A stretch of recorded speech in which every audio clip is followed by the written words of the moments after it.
All right, so the Persuasion Playbook techniques for unbeatable influence in this week's or this month's, I guess, book was Fanatical Prospecting. And it really was just about social selling, using the phone, email, text, and cold calling to build your pipeline, to leverage, and really to do everything that we know that we pretty much should be doing. And as I went through it, I took 10 big takeaways.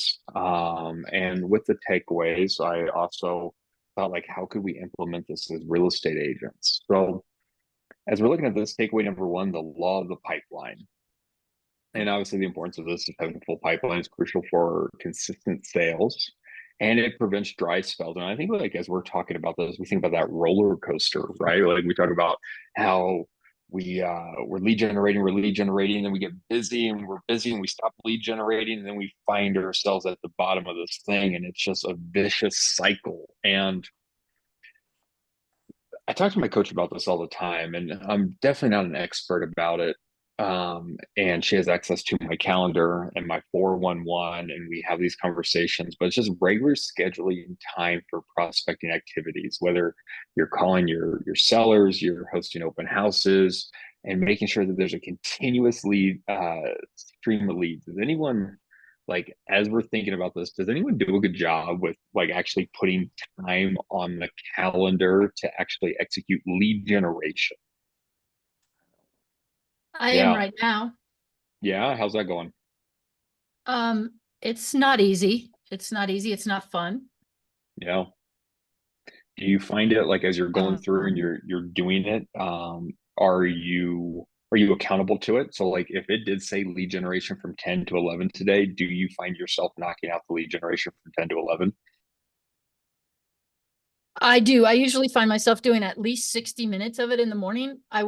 We're with the program I'm in the challenge I am right now, it's 90 minutes. But a lot of times the people in my pipeline, I have to call them in the evening because I know they work.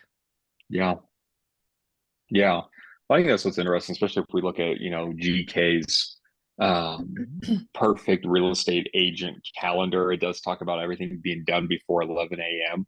And I think that's absolutely doable to a extent and a degree. I think there's a lot of times where it doesn't make a whole lot of sense or it's even attainable to do that. So you're saying that your lead generation looks like a 3 o'clock thing? Or even five or six. Yeah. But after And, 3 o'clock, my whole system shut down. It's been that way for years. So if I don't get my big things done in the morning, I'm mhm. definitely not going to do them in the afternoon. Yeah, and how receptive is everybody to answering that phone call at 5 p.m. to talk shop after they get off work? Well, the ones that know me, Yeah, they pick it up, but then there's some that I know. There's just some in my database that I know they're not going to pick up their phone. And even though people say, "Oh, they will," I'm like, "Well, you know what? They're not gonna. They haven't yet." yeah, yeah. Well, that's the thing. We don't know until we just keep calling, Yep. right? And I think we just keep calling until they tell us to kick rocks. And I think that's the big thing. So good for you.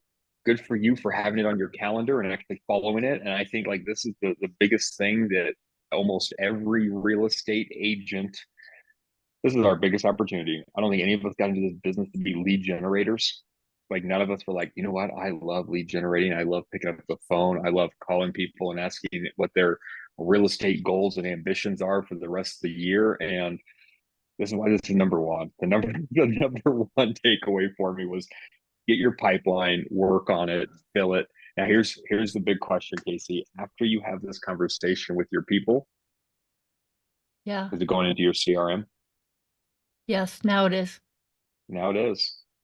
Awesome. You're ahead of it. Lyndon, what about you, man? Like when you are getting some lead generation in, how's the pipeline going? Are you able to fill the pipeline and put some notes in and follow kind of back up on some of those things?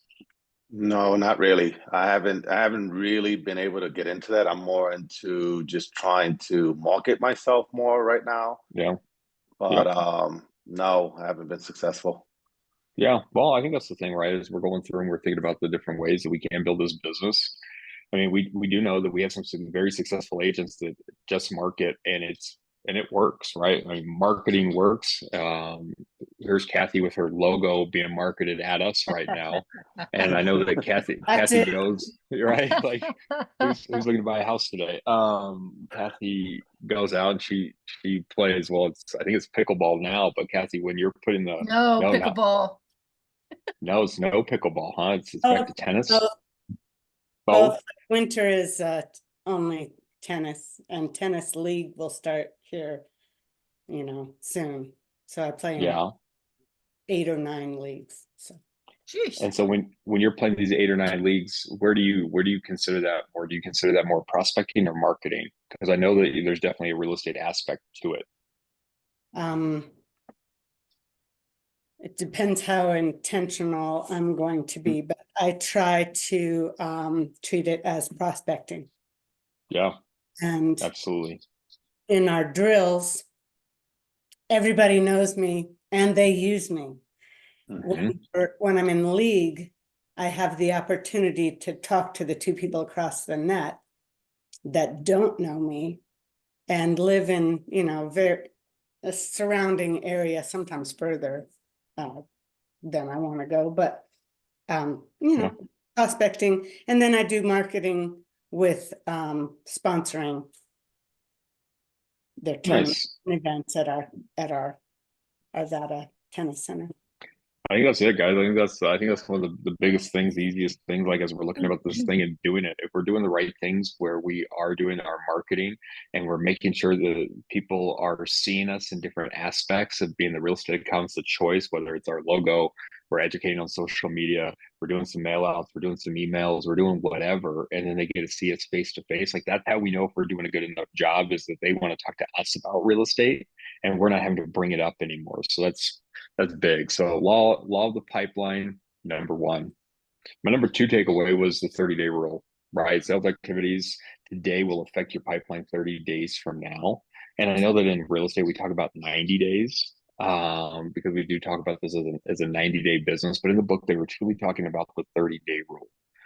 And so if we go back again, and obviously we're touching takeaway number 1, but if we commit to daily prospecting activities, and actually just gamifying it. And I think that's one of the biggest things, as well, as I've been going through and having more and more conversations and different things with agents. It's more about set a number to it, whether it's, 1 appointment or 5 phone calls or whatever. 5 conversations, not 5 phone calls. I'm not giving anyone to get off the hook with 5 phone calls. But 5 conversations a day, and like, how can we gamify this? Because if we're at 0 right now and we even turn it to 1 a day, I mean, that's 365 more phone calls every year if you're playing on the weekends as well. And then the more we call, the more that compounds on, because we do know that this is a business where people refer us out. And so all we need to do is make the right phone call. And while they might not know somebody, or while they might not be the person, they might actually know somebody.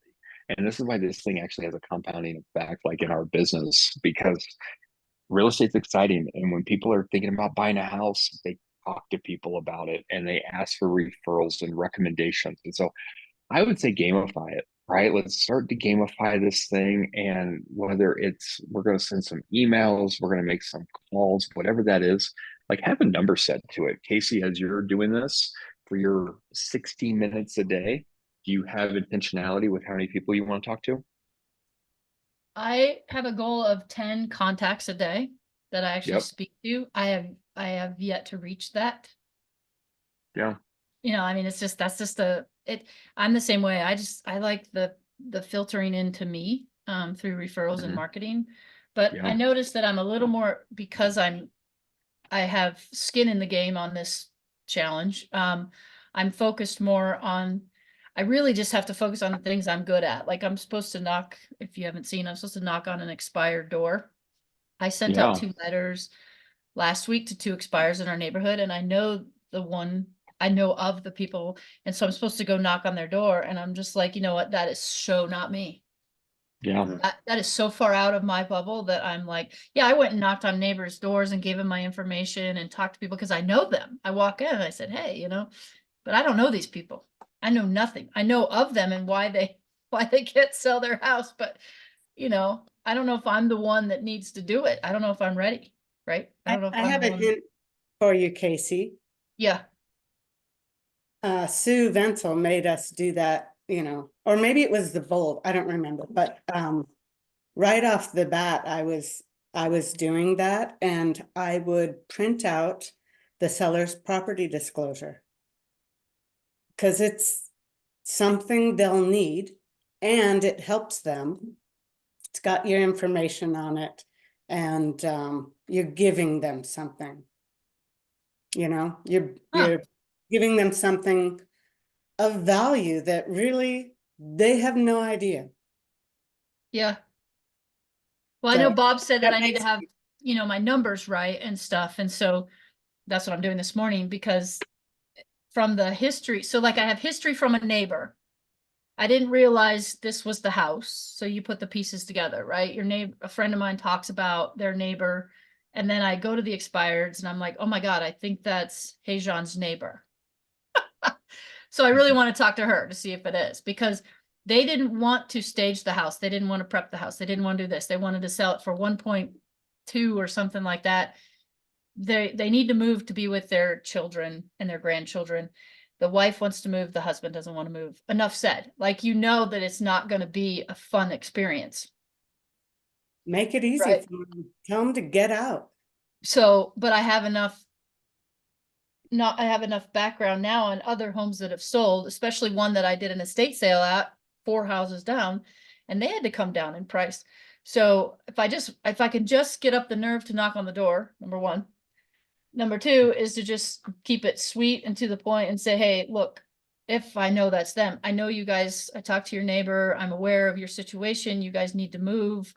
Let's just sell your house. Let's just get it sold. We can get it sold. People want to move in our neighborhood. Let's just get it sold. Yeah. I don't know if I would tell them you've been stalking them. Hey, I just want to let you know that I talked to the neighbors. They want you gone too. What The can we whole do to make neighborhood this would like thing you to happen? leave. Yeah. I mean, I Yeah. would try to get their motivation from them. Yeah. Oh, that's a good point too. Yeah. Yeah. And just ask them, you know, do you want to do this easy or not? Yeah. Like, do you really If want to they move? if they move first, I stage the house for them. Yeah. Well, I looked at the Me? pictures and the pictures looked just fine, but it didn't say that it was digitally staged or anything, but the house looks fine. I wouldn't have no problem showing that house the way the pictures looked. Oh, they're still, I see what you mean. Yeah. With- I don't know if it was staged or if that's their furniture. It looks just fine. Like, I wouldn't touch a thing if that's, but I don't know if they were digitally staged or not, because they didn't say so in the MLS. Probably And it is not a if very they- nice house. It's just right now, you know, it's just overpriced. Nobody's going to pay that, even in this area. So, Yeah. So that's the kind of stuff that you want to go armed with. And like, as you're going through and you're having those conversations, right? I Mhm. think that we need to make sure that we know the market that we're in, and homes are sitting for, you know, almost 90 days now in our current market, and going through and knowing the numbers and talking about what you're going to do differently in the marketing. I probably wouldn't lean on like what I wouldn't change in the marketing, right? I wouldn't be like, oh, I wouldn't change how this house was marketed, leave the house as staged the way that it is, right? Like, I wouldn't say that. But it is more about educating them on the price point. And what we do know is we don't want to chase the market, the multiple offer situations. It's going to be if we stage it appropriately to start with, and maybe a little bit lower, especially with the homes that are sitting, and then just do the enemy tactic, right? Where you see 2-3 houses for sale. This is our competition. These neighbors right here. So I like it, Casey. I like it. you know, My there was third- one more thing. There was a house. Yeah. I was kind of mad. There was a house I was walking the dogs, and I was like, oh crap, that sign just went up. And I don't know the house. So, okay, literally that was 2 days ago or 3 days ago. Yesterday I walked the dogs. The post is in the yard, but the sign is off the post. They withdrew that house in 2 days. Wow. And that was a $1.3 million listing. And I was like, oh, hell no, you're not getting 1.3 million on that. Did Yeah. you see it in the MLS? Yeah. Yep. Oh, and they did go. Yeah, because I was going to use it as a comparison because it's 2 doors down. Yeah, call the gal. call the agent, whoever it is. Yeah. Yeah. I was like, oh gosh, I didn't realize that I thought they had sold it. Then over here, there's a house over here was on the market for 2 days at 875. It went under contract in 3 days. So I mean, there's buyers out there. You just got to give them the right stuff. Gotta give them I like it. Give the people what they want. That was Casey's top takeaway. Give the people what they want. People what they want. Prospect takeaway number 3 was leveraging multiple prospecting channels. And I think we've kind of talked about this a little bit already, right? So utilizing a variety of channels to increase your reach. And with our business, I mean, real estate's fun, and we have to be thinking about this, right? Like, there are channels dedicated to people walking through and looking at other people's houses. Like, there are literally people that pay for those channels specifically to sit at home and virtually watch people walk through other people's homes. Mm-hmm.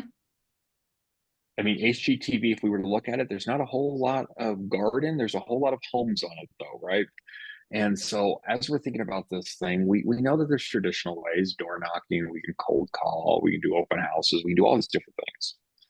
And what other strategies are we implementing into it? Are we doing social media? Are we doing some email marketing? Are we doing different things? And I think what's also neat about our business is that as long as we're doing the other things in the background and they're happening and they're relevant, people will realize that we are real estate agents and they will bring up the conversation. I can't tell you how many times that I've been somewhere and it's in a group of people that already know me, like me, and trust me. And they say, you know, hey, I saw your video that you did on this, or hey, I saw you posted this, or I heard the market is right. And so as we're doing these different things, and that's why I love social media, is because a lot of people are addicted to this thing. Like, every week, my phone lets me know like how much time I was on it, and it lets me know like this is for productivity and this is with social media and this, right? And it even breaks it down like how I was using the phone.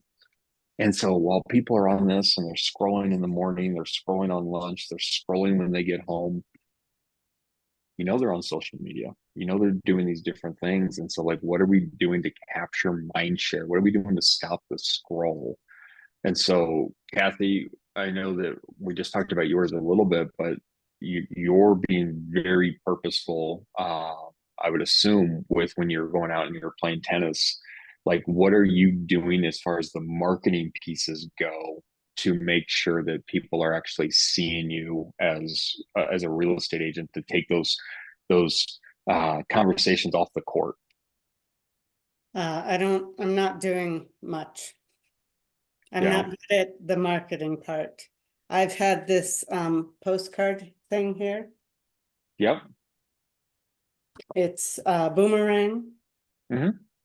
And they give, you know, it's a buy one, get one free, or a discount or free day for something. And, you know, it's got your information on the back.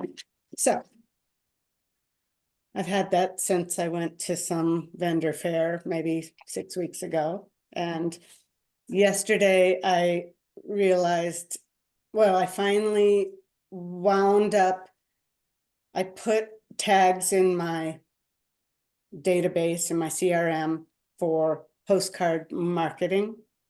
Yeah. And I came up with 75. So I think that's definitely enough. But I mean, it took me that long because I got into my CRM that I've never really used. And I had to get rid of hundreds of people I have no idea, never contacted. I don't know who you are.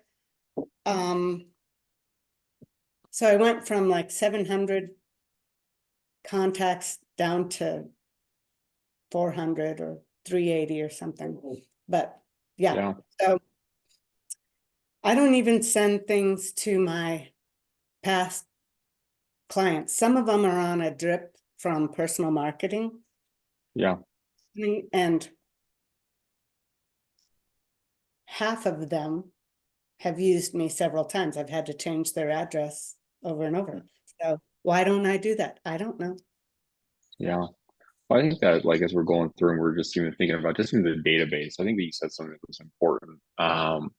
think a lot of times too, we put a lot of stock in having these giant databases where, right, we got like 500, we got 600, like we just added all these people in, and like, yeah, like if we keep adding people in, we could have monstrous businesses if we did something with the data, right? Like we would actually have to do something with this data. And so like if we're going to be intentional with 75 people, rock and roll, like you will still, your business will even explode from there. Even just like what Kathy said, like Kathy's like, I was at 4 something, now I'm at 3 something. I'm being more intentional with 75 something, right? And so it's like the 75 people, that's going to be huge. And so that's why we talk about the core advocates, and we you know, whether it's your top 5, your top 10, your top 75, and just going through and just reaching out to them, having conversations with them, because again, this has so much compounding effects. And so I do like the boomerang. I can't remember the last time I heard the boomerang being brought up,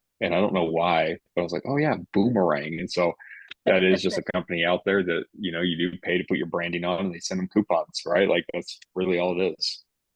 Yeah, and they're nice ones. I mean, the one she uses as a marketing for herself is the buy one, get one free at the Cheyenne Mountain Zoo.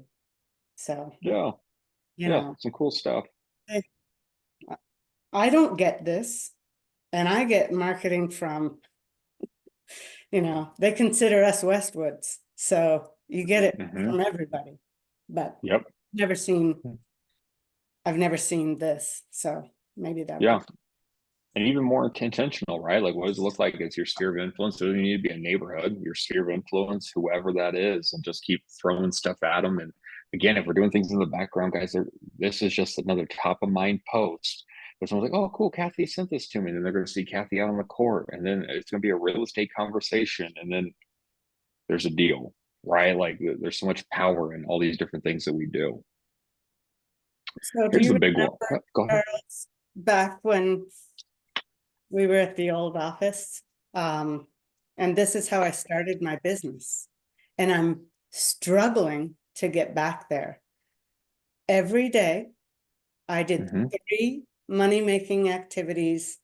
Yeah. And they had to be, you know, those things that you put in your calendar as green because they make money. Yep. You talk to a prospect about real estate, or, you know, knocked on somebody's door and had a conversation. 3 of those, and I could go home. Yeah. Kathy, you're the one that told me that how many months ago to put those things in my calendar. I don't know if you can see my calendar, but every day I have 3 of them that are green. That was from you. That one day we had a conversation and I was like, oh, I don't color anything. It makes you aware of how many hours you're working, because the rest of it is just killing time, as far as I'm concerned. Yeah. And whatever that looks like, right? It could be that those green activities, it could even just be the task list, right? Like, here are my 3 tasks that I have put in here.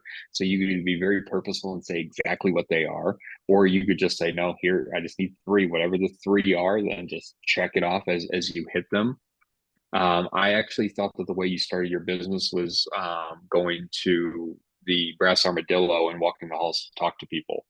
So I was just going to say, in addition to those 3 things that I would do on my own every day, every October I took Bold. And I mean, if I have committed to something, I'm going to do it.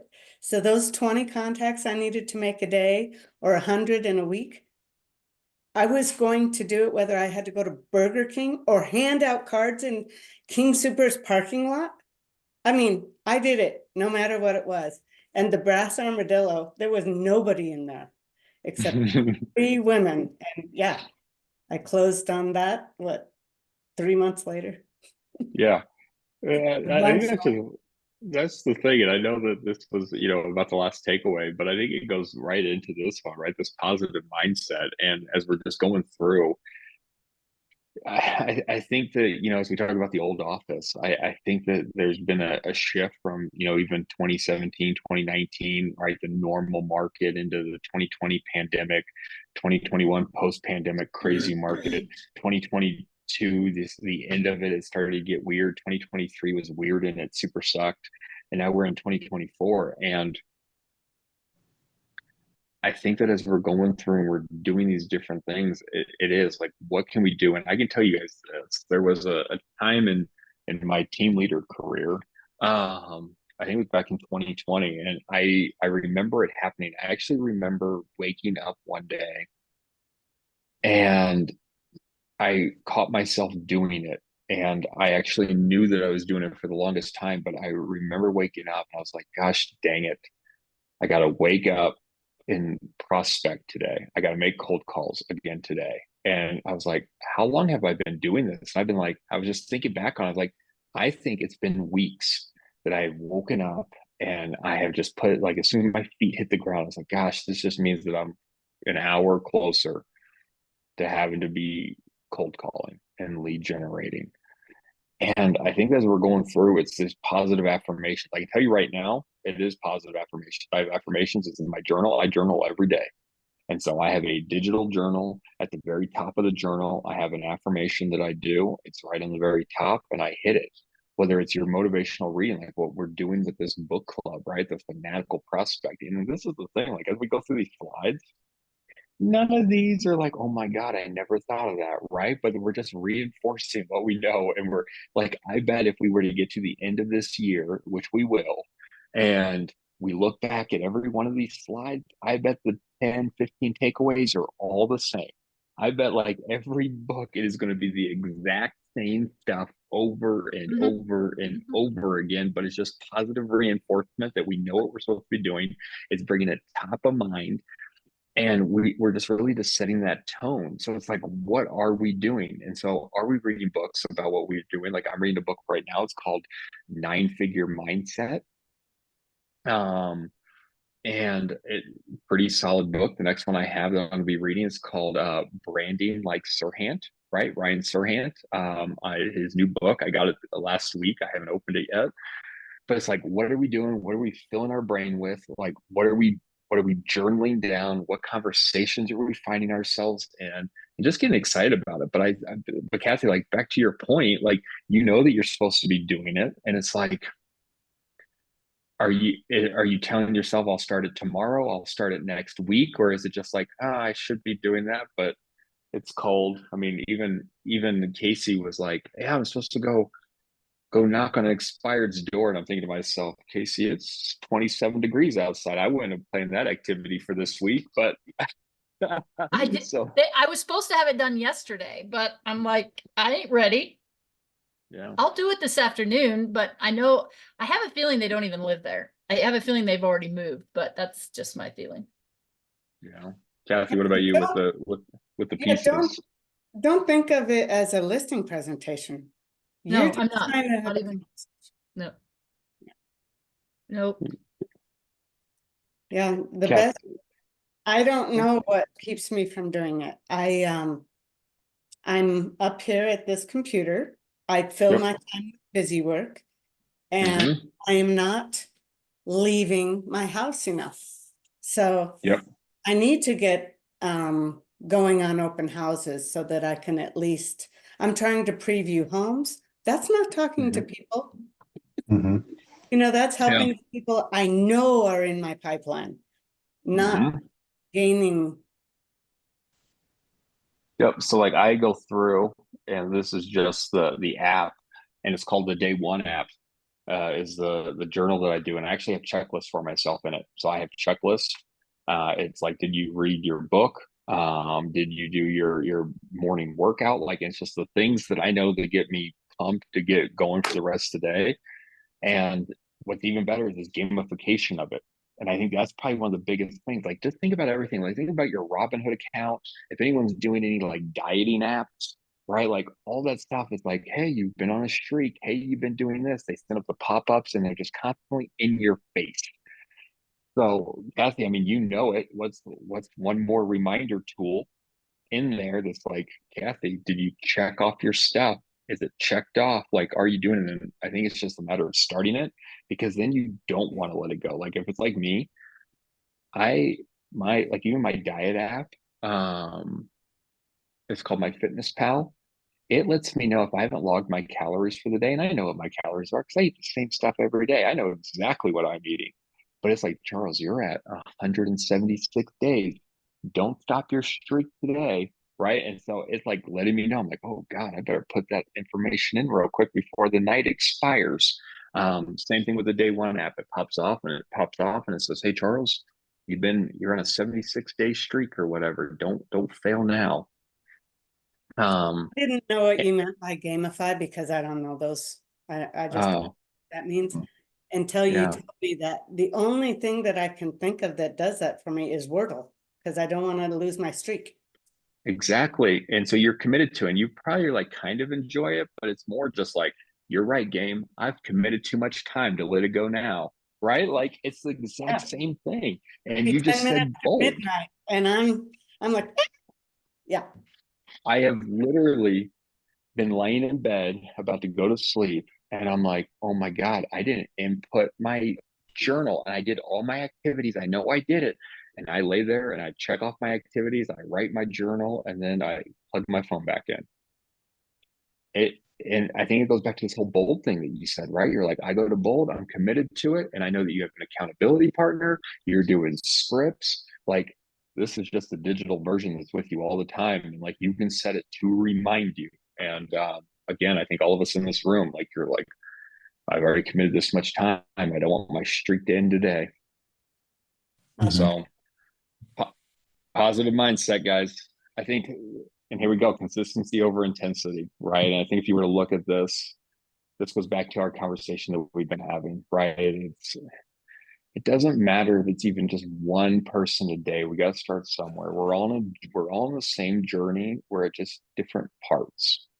And so I think we get to the point where we've heard, oh, we got to make 20 phone calls or 20 contacts a day, or you have to set 3 appointments, right? Like we have these standards that we've heard and that have been thrown around. And this is the like, just find something that works and just keep the momentum. It snowballs, right? It absolutely snowballs. So if you're to a point where you're just making 1 phone call a day, you're sending 1 text, I mean, go small, send 1 text message a day. And then you're like, cool, this was simple. And then do 2 text messages and then see where it just starts taking you, see what it looks like to go out. You're like, well, someone invited me out to something. I had to do that as well. I can tell you that I had some buddies that I think they almost got to the point of stopped inviting me out because every time they invited me out, it was like, I can't make it today. And I think they got to the point where they're like, all right, cool, let's stop calling Charles.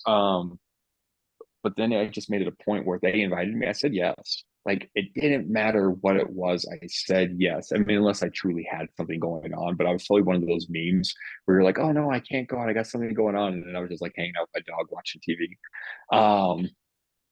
I'm totally that guy. And as we're going through, again, that's where the magic happens. And I can tell you, like, I got this buddy and his name's Kenny. And I go out and I hang out with him. I hang out with his family. They invite me to the kid's birthday. I'm there. They invite me to something that's happening. I am there. And I do 2 to 3 deals with that family every year because of that family. Right. And it doesn't matter like how big or small that we're doing this thing. It's just about some kind of consistency over time. 1 phone call, 1 text message, 1 Facebook message, 1 social media post, like whatever it is, and just get in the habit and then just start to morph it as we go. Number 6, the power of referrals. And this is the biggest one, guys. Like, this is the business that we're in. We are in the referral business. And this is the highest quality of leads. When we start thinking about the ROI on this thing, the ROI is big. And so we close the deal and we have to ask for a referral. How do we feel about this? Like, this is the one that I know that we can talk about. And I'm going to start with you, Lyndon. If you were to close a deal today with a client, how do you feel that you would do with asking them for a referral? It's a tough one. I was thinking about that when you said it, and I was thinking about it as a seller, not even as a realtor. Like, how many times have I sold a house and had the realtor ask me for a referral? Yeah. I think the way to do it, the way I've experienced it is by not letting that seller just be a part of your history. Just continue to be in touch with them and continue to develop that relationship. And then apparently time, obviously, they will tell you, hey, by the way, I have a friend of mine who needed a realtor and I told her how great you were and I'm going to refer you. I don't know. I think that would work better than like if I was closing on someone's home and say, hey, by the way, don't forget to refer me. I don't know. What do you think? Yeah, well, I'm going to keep passing it down. I'm going to hit Kathy and then Casey after that, and then I'll get my thoughts. So, Kathy, what about you? So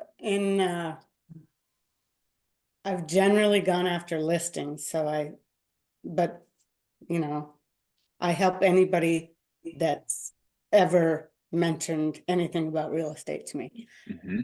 During the process of the listing, if there's ever a lull in activity, or if, like now they got to wait another month, and they're apologetic when that happens, I ask for a referral.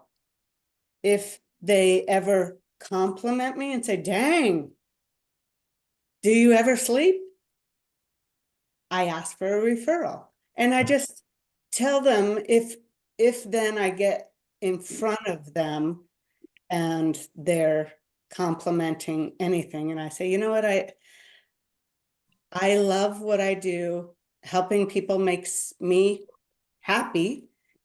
And if you know anybody that could use my help, you'll know how that fuels my passion and how passionate I'll work for them. Yeah. And they send you people. Absolutely. Casey, what about you? I'm the same way. Most of my business has been referrals, people I know. And it's always been a situation that they're in, moving from a bad situation to a good situation, or maybe not so good situation to a better situation. So that's the path of every person I've helped, I think, in my pipeline right now. And each one had a different goal. So I am going to take Kathy's advice on that, because I don't do very good at asking for referrals or even asking for, a whatever they write down review or whatever. But I hit up those people that have told me in their, that still tell me to this day, Casey, again, 6 months later, thank you so much. I love where I live. This changed my life. I have more people here, getting people into Windsor Gardens. My son's happy, all this other stuff. And then I just keep hitting them up. I'm like, well, you go to a lot of events. So if you hear anything, you just let me know, tell them about me and let me know if there's someone there. Cause I mean, that's like Kathy, I said that I didn't realize I was a physical therapist, and I thought, I was doing huge differences, but I'll tell you what, I wasn't doing anything, because that was just you were helping people, but half of them didn't even care. They were like, well, you know what, I'm better. It might happen again. But here, people actually truly feel like you help them get out of a bad situation into a better situation. Yeah. I think that as we're going through and we're thinking about this is the largest financial decision that most Americans make in their life. And as we're doing this, it's an exciting thing for them in most cases. If we've done our job and we feel good about how we've done our job. And to your point, Lyndon, like we didn't treat them like a transaction, which a lot of real estate agents do. They treat their clients like transactions. Then I bet they want to do something nice for us as well. Even if they already pay us a commission and everything else, like they still want to do something for us because they just think that's part of the transaction. And so, I think that, the script is, Lyndon, well, I know that you got a lot going on right now, but as you're going through and you're having conversations with everybody about your new house and how exciting you are, if anyone says that they're actually looking to get into the market, if you wouldn't mind thinking of me, I would super appreciate that. And so you're not literally asking like, who do you know is going to buy, sell, or invest in real estate that I can call today, right? Like that feels weird. But if you're just programming it, and then it's going to be in the back of their mind, and then they're going to say something to someone one day, and someone's going to say, you know what, I've actually been thinking about buying a house. And like, you need to talk to my real estate agent, Lyndon. And then they're going to reach out to you, right? That person that you helped, they would say, hey, I was talking to my friend, whoever. You're going to say, hey, you know what, I'd super appreciate if you wouldn't mind just, putting all of us in a three-way text message and just introducing us, I would be super appreciative of that. And that's that, right? Like people want to help us, and you're right. Like I don't want to like close a transaction, be like, hey, cool, like on to the next. Who do you know? Right. But it's just like, hey, you know what? I know that you're going to be talking to your friends about how excited you are about your new house and the process that we just went through together. And if anyone mentions that, they're looking to buy a new house this year, if you wouldn't mind, thinking about me, I really appreciate that. Charles, what about Yeah. the promise or whatever that thing's called? Yeah, then you also have the promise script, right? To where you're just like, hey, here's my guarantees to you. Like, I am going to make sure that this is as seamless as possible. I am going to either help you get the most amount of money, or I'm going to help you get the best deal on the house. I am going to be available within these boundaries, right? Accessible, maybe not always available, and going through and doing all these things. And hey, as I'm making these commitments to you, I was hoping that you could do something for me. At the end of this, if I've held up everything that I've promised to you today and I find you that dream home, during this process, if you're having some conversations with somebody and they think that they're looking to buy a house this year, if you wouldn't mind just plugging my name, I would be very grateful for that. Right. And so you're just going through and you're just telling them exactly what you're going to do for them up front. You're front loading the expectations. And then you're saying, my expectation for you at the end of this is that you are having conversations and someone says they're going to buy and you give me a referral. I think that's a great way to do it as well. Yeah. So I have a realtor that I used to work with before I got my license, and she used to use a lot the word loyalty. What do you think about that? Mm-hmm. She used to always say, I'm so loyal to you. So, you're just remember your loyalty to me. And I think about that now. It's like, wow, she was really good at that, because you really felt like, you needed to be loyal to her. Someone was looking for something, that was within her realm of helping them. Yeah, I think it's just all about how you frame it, right? As you're going through and you're just like, Lyndon, I super appreciate this relationship, and I feel like it's more than just business at this point. Like we really are friends and family, and as you know, you're having conversations with your other friends and family. I know that you're going to be telling them about this process of how I helped you find a house, and I'm super grateful for that. Right? Like I think it's just how you frame it, right? You sound just like her. Right, like it's just how you frame it, right? Like you're putting it in, you're putting tie downs, and again, like that's all it is. We're setting people up and showing them how we want to be treated. Time management for prospecting. Again, guys, like this is how it goes through. We're just effectively managing our time. So we already went through and we just talked about how we're actually going to put it on our time block. Now we actually have to effectively manage that time block, because this is the thing. If we say that we're going to do an hour of lead gen and then we put 3 activities of lead generating activities in that hour, you're going to lose time. You are going to absolutely lose time. So what does it look like? You have 5 days. And if you're just doing an hour a day, we got to start somewhere. This day is calls, this day is text messages, this day is social media, this day I'm gonna go door knock, right? We just keep it blocked, because we're only doing an hour. If we're switching tasks, we're gonna lose. Like we are gonna lose so much time as we're going through. So pick what the task is and stick with it, because again, like you're doing some handwritten notes and you switch to phone calls, you'll lose time on that. It's impossible to do it. So let's just be cognizant of how we're managing that prospecting time. Number 8, the importance of follow-up. And again, this goes back to your point, Lyndon, like we can't be transactional. And I just think about back in the day when Zillow, so Zillow is still the enemy, first and foremost. Zillow is still the enemy. But I remember when like Zillow was like such a bad word in KW, and like we don't buy leads. Like KW agents do not buy leads. Like we'll go pick up a phone book before we buy leads, and we will call. And I'm like, I remember that exercise in bold, calling through the phone book. And I think it's because there's a lot of agents that are out there that they go buy a Zillow lead, they go buy a name, they do the transaction, and then they forget about that person. and then that person ends up back on that platform, and then like the cycle just goes on and on and on again. And so like, what are we doing? What are we doing to follow up from the first interaction that we have with them to when we're actually transacting business, and how are we staying in that 3 to 7 year cycle of the home buying experience with them? Because life happens, right? We don't know if they're getting married, if they're having babies, if there are kids going off to college, if someone's being deployed, if someone's having to transfer. Like, we don't know any of this stuff going on in their world unless we're following up.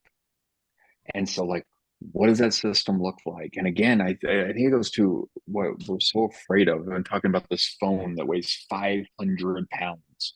If I pick it up, what do I talk about? Well, if we have a relationship with them, it's just the Adele script. And we should have a relationship with them. We pick it up and we say, hey, how are you? Right? Like, that's it. And we just have a human conversation with them. We figure out what's going on in their world. And it's just so funny. Like, especially if we look at like some of these agents, and I get experience this a little bit more just because I'm in the office, but I just see people pick up the phone and they call and they have a conversation. And sometimes business comes out of it, and sometimes business doesn't come out of it. But then a month later, they're making the same phone call all over again. And so it's like, what are we doing? What are we doing to have a conversation with someone? What are we doing to remember? And that's where the CRM comes into play. Like, we all have a CRM, whether you're using your phone, and because this is the thing, this isn't a command pitch. Like, you guys all pay for command, so you might as well use it. But if you're just like, Charles, I'm only going to put command in to get paid for compliance purposes, you have this thing. So what are you doing with it? Like, are you taking notes? And I can tell you, like, I do a deal and there's an agent on the other side. I take notes about the agent now with my cell phone. I do work with a vendor. I put the notes in the like, this is, they did this house for me. This is the work that they did. I put all that stuff in. So all of our interactions with everybody, I don't care if it's a vendor partner, if it is an agent on the other side of the deal, if it's a client, and we just need to put it in. I can tell you this, like, I remember doing a deal and closed on this house, and then I swear to God, like 2 clients later, I am working with another buyer, and the agent on the other side is the same agent that I had just closed with 2 deals ago. And I called him. I was like, hey, Tom. I remember the guy's name, Tom Ray with Coldwell. Hey, Tom. Charles over here at KW. Hey, man, I know we just put that deal together on whatever that property was over in Arvada, but hey, I'm looking at another one of your properties. My client's interested. Right. And again, it was because the notes were in the system. You're able to go through, you're able to say exactly what you did, and we're able to keep the relationship. And so it's just so funny, because there were notes in the system. While I had intention to call him, I also had all the notes that I was able to go through and just talk about the transaction and how we were able to do it. And he's like, perfect, Charles, looking forward to doing another deal with you. So what are we doing to just stay in follow up? Because again, this is where agents fail out, or we get told, oh, end of the year, 12 months, whatever that looks like, follow up with me then. I'll be ready to purchase then. And we're like, cool, I'll follow up with you in 12 months. That's transactional. And that's where we actually lose, because guess what? They actually closed their deal at month 8 instead of month 12. And it was because we didn't follow up with them, just check on them, see how they're doing, and have a relationship outside of closing the deal with them. So I would say this is another big one, but it is more towards the end. Personalizing our prospecting, right? And we talked about this, I'm sure if Kathy's calling someone, there's probably some conversations around tennis, or maybe pickleball, or maybe whatever is going on in there. And when we're talking about our highest return on investment outside of referrals, it is our sphere of influence. We have relationships with these people. And so while we do have to set some automated things, whether it's your monthly neighborhood nurture or whatever, and they're getting those drips, what are we doing? Are we sending customized birthday cards or emails or text messages to them? Or are we sending them something that, we took that note in the system and it actually stood out to us, and something pops up and we send off a, hey, I just saw this in the news and I was thinking about you, right? Because this, again, I get it if we have a 500 person database or 1,000 person database, this might not be scalable. But as we're looking through this and we have, 50, 75, 100 people that were truly, in our sphere of influence and our close proximity, definitely scalable. Like we can absolutely go through and do these different things just to stay top of mind. There's a conversation that came up that we were thinking about them, and guys, you probably already do it. Like, how often do you actually send out a message to somebody? Like Kathy sent me an email the other day about investment properties, right? It's as simple as that. Kathy, like, Charles and I talked about investment properties. I came over this article and she fired it off to me, right? How often do we go through when there's something funny that we see on social media and we kick it off to somebody?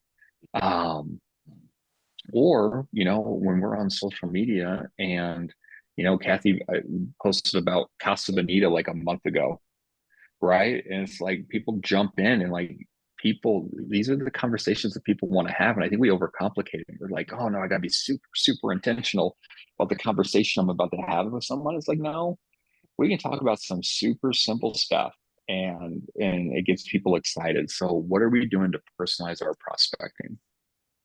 And again, takeaway number 10, my top 10 takeaways out of this fanatical prospecting was learning and adapting. And again, guys, like the market that we're in 2019 is the market that I'm hoping we get closer back to than the market that we're in today. Like we have to be constantly leveling up. We have to know what the interest rates are. We have to know what is happening in the market. We need to know what the Fed's talking about. And it's just interesting because Kathy, I mean, you've been in the business longer than any of us. When you first got into the business, was it like imperative to know what the interest rate was every day, or was it pretty stagnant then? I have no idea what it was. So Yeah. yeah, it was manageable, I guess. I don't know. Yeah, like it was just one of those numbers where everyone was kind of just comfortable with it. But like in today's market, interest rates can fluctuate a couple basis points daily. And like you have to know what it is. We have to know that the Fed goes on 60 Minutes. Powell goes on 60 Minutes and says what he says because he sent the stock market in a frenzy the next day. Like we actually have to stay on top of a lot of different things. Like I don't think you have to stay on top of the latest and greatest third-party lead aggregator and know what Zillow's doing or Realtor.com. Like I don't think you need to know, or Homes, and that Homes.com is spending $1 billion on advertising. I mean, maybe you should know about it, but I don't think you need to know about it like in detail.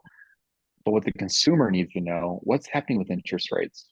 What are days on market looking like? Especially as we're going through, like as Casey said, like she's someday going to actually go knock on a door on an expired listing. We have to know like what the days on market is. We have to know this info because again, like when I got into the business in 2017 as a licensed real estate agent, I just knew like you put it on the market and in a weekend it was gone, right? Like that's what it was. Over the weekend, it was gone. And now that's not the case anymore. Like we have to know how long we should let a house sit before we do a price decrease. Like I literally have a house right on the market right now that's been on for almost a month. And there's showings and things are happening. And I have to be able to tell my client, like, are we lowering the price or are we holding steady? Right. And it's based off of showings and what else is happening in the market and the competition and interest rates. And we have to be able to factor all these different things in. So guys, that was my last takeaway, was that we need to be learning and constantly adapting. Anyone have any other big takeaway before we wrap it? One of the things I used, which I've started to do, is they talked about that pyramid in there, about, the base of the pyramid, it is like a lot of people and then you go up. So one thing I've done, and then with this other challenge I'm in, is I've gone in and really focused on my CRM and command and tagged people appropriately and added some new tags, because you have your sphere of influence and your past clients. And then I added an exchange in there where I've actually like met somebody at an open house or met somebody that we just had a conversation about real estate, but I don't really know them. So I could separate those people. So I knew, you know, just so when you look something up, I started doing that. It's very time consuming, but, and then I have like my K-score or whatever. I have those guys separated. So when I do look at my contacts, I'm not always looking at the same ones. I know exactly where to separate them to go in and get the exact number and the people I need to nurture or whatever. So that was a huge takeaway. I even wrote it down. I was like, okay, put these people in where they need to be. Absolutely. That's Don't waste your big. time You know what? in that part. Waste your time now getting those set up. 100%. And when we're talking about like segmenting our database, my mind always goes back to Brittany Heckenberg. And she said, my brother was not giving me referrals, so he moved from B status down to Yep. where he doesn't get Yep. the invites to the client parties anymore. Yep. And he was mortified that he got moved out of it. She goes, but I bet he thinks about me now. Yeah, and when they were talked about like your face-to-face contacts or when people, you know, tell you to F off or whatever, or slam the phone down, you know, you make a note in your CRM that says, okay, maybe you don't call that person back. Or never Yeah. call that number again, right? Yeah, this is the thing. Like, if people suck, like, I don't want to do business with them anyways. No, if they're Right? gonna be that way, I'm not gonna work. Yeah. I'm not gonna work to No. get you. You know, I Yeah, don't right. delete it, but I'm like, oh, wait, you know? Yeah. Yeah, no, I've gotten to the point where I actually delete contacts where I'm like, cool, like this isn't ever going to go anywhere, gone. And there was a Yeah, point I where do. there's a place where Yeah. I used to save them. I don't Yeah. think it makes sense anymore. Yeah. So cool, guys. Well, that was I Fanatical. apologize, I didn't know this was a book club. Oh, well, no, you're good. This is the thing. So I started off with a, hey guys, do you want to read a book? And some people were like, yes. And some people were like, no, just tell me what you learned. And so some people read it and some people don't. And so I just take all my notes and I put it there and we just have a conversation around it.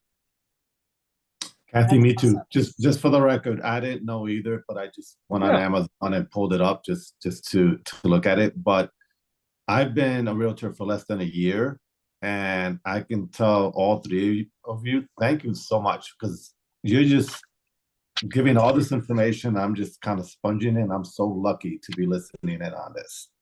This is how it happens, man. I can tell you that when I first joined the brokerage, I would literally just be in the office and listen to top agents talk. And like, I think that's the power of the brokerage. Yeah. Yeah. I joined one yesterday, which is called Luxury, something, I forgot what it was. And who is it? I think it's Jennifer who Chambers. does that. Yep. Yes. And she had no idea that I'm a new realtor, and I didn't want to tell her. And she was like, oh, you're doing luxury, so you must be, you know, one of the top agents and this and that. What am I going to say? I'm not a top agent. But sitting in and listening, I couldn't believe how much stuff was just sponging into my head. I was like, wow, that's great. Wow, that's an awesome idea. Wow, I didn't think about that. So, yeah, I didn't know this was a book club either, but I just figured what you don't know is exactly what you want to join because you want to learn. Absolutely.